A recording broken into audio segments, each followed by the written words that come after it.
கடத்தப்படக்கூடாது, அவருடைய பாதுகாப்பு ரொம்ப முக்கியம் அப்படிங்கறத வலியுறுத்தி நம்ம சட்டங்களும் இருக்கு. அது மட்டும் இல்லாம உச்ச நீதிமன்றமும் நிறைய வலியுறுத்தல் கொடுத்திருக்கு. ஆனால் இங்குள்ள அரசாங்கம் என்ன செய்கிறது என்பதுதான் என்னுடைய கேள்வி. பிரிவென்ஷன் ஆஃப் செக்சுவல் ஹாரஸ்மெண்ட் அப்படிங்கறத தான் இதை சுருக்கி இப்படி சொல்றாங்க. இது 2013 வந்துருச்சு, இப்ப நடைமுறையில இருக்கு. அதனால அது என்ன சொல்லுது அப்படின்னா, அந்த ஆக்ட்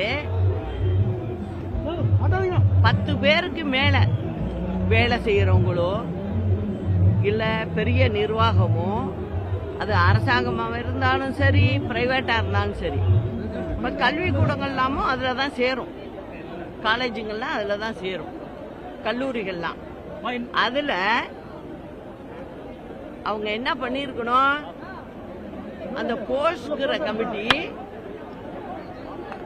போலீஸ்க்கு தகவல் கொடுத்திருக்கணும்.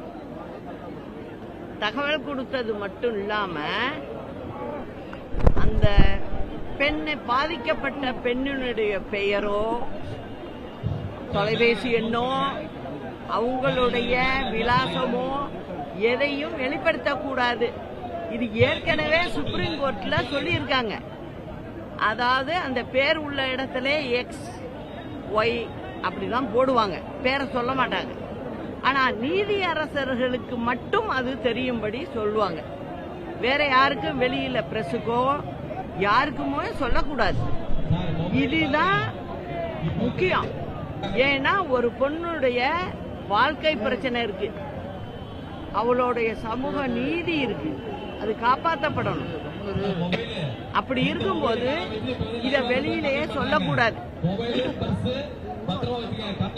இங்க சென்னைக்கு கமிஷனர், காவல் ஆய்வாளர், சென்னை ஆணையர் என்ன சொல்றாரு, இத நாங்க எஃப்ஐஆர்ல பதிவு பண்ணது எப்படியோ லீக் ஆயிட்டு வெளியில அப்படிங்கிறாரு.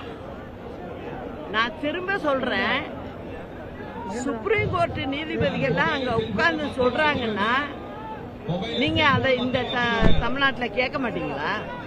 இது இப்ப இல்ல, காலகாலமா இது இருக்கு.